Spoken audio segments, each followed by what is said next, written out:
Pulau Jawa merupakan salah satu wilayah dengan banyak sejarah mengenai kerajaan di dalamnya.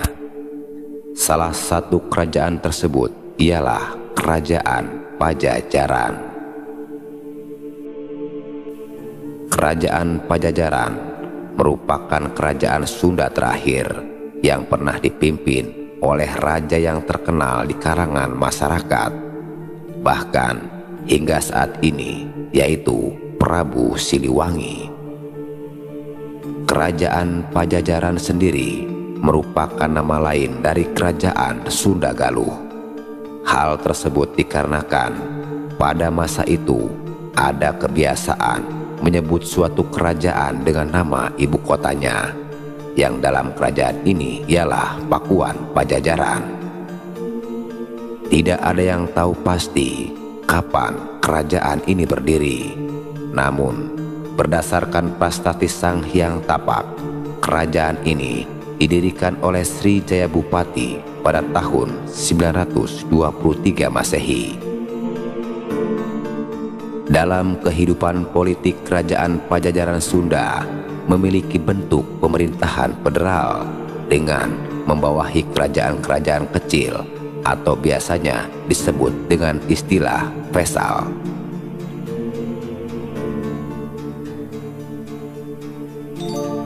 Tiap-tiap kerajaan tersebut dipimpin oleh raja kecil.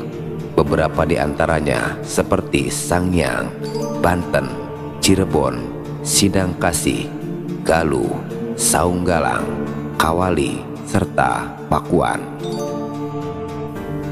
3 kerajaan di antaranya pernah diidentifikasi menjadi letak kerajaan Pajajaran dengan ibu kota, yaitu Galuh, Pakuan, dan Kawali.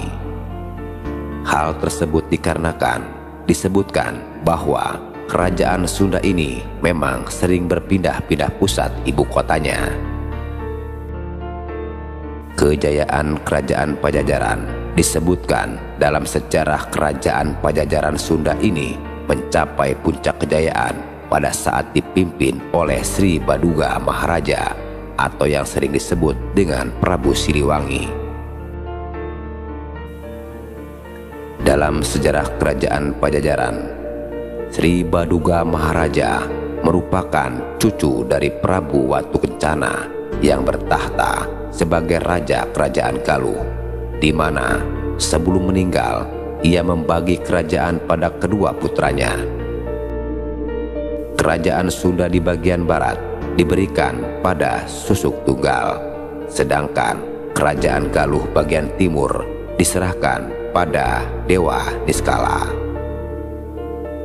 Pembagian itu akhirnya disepakati dengan menjadikan Sungai Citarum sebagai perbatasan.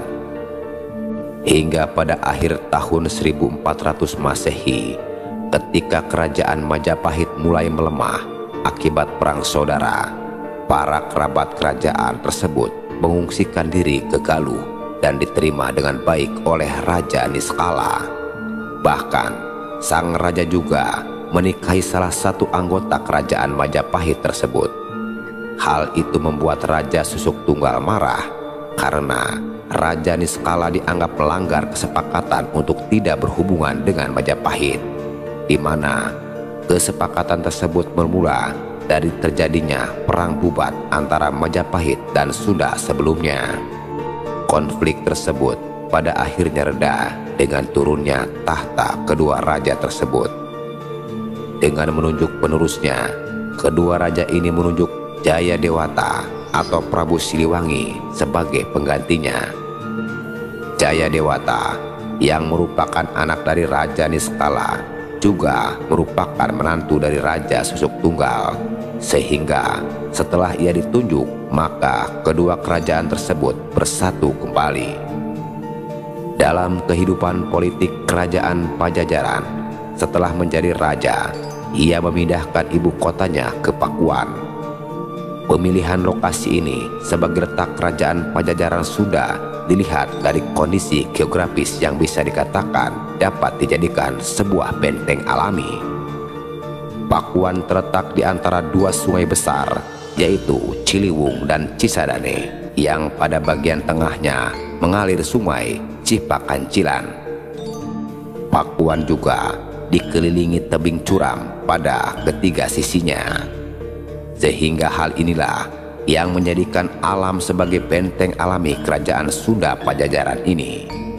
Lokasi yang dikelilingi benteng alam dan pemerintahan yang baik dari raja membuat kerajaan ini mengalami masa jayanya. Hal tersebut dapat diketahui dari catatan perjalanan Thomas Pires di tahun 1513 Masehi yang menyebutkan bahwa kerajaan ini diperintah dengan adil. Masyarakatnya dikatakan menarik, sehat, ramah, serta jujur. Dia juga menyebutkan bahwa letak kerajaan Pajajaran dengan ibu kota yang ia sebut Dayeuh ditempuh selama 2 hari dari pelabuhan Kelapa atau yang disebut sekarang dengan Jakarta. Rumah-rumah yang ia lihat di wilayah pusat kerajaan umumnya berbentuk besar dan indah yang dibuat dengan kayu dan palem. Istana rajanya disebutkan dikelilingi dengan 330 pilar yang berbentuk seperti tong anggur dengan tinggi sekitar 9 meter. Dan di setiap puncaknya terdapat hiasan dan ukiran.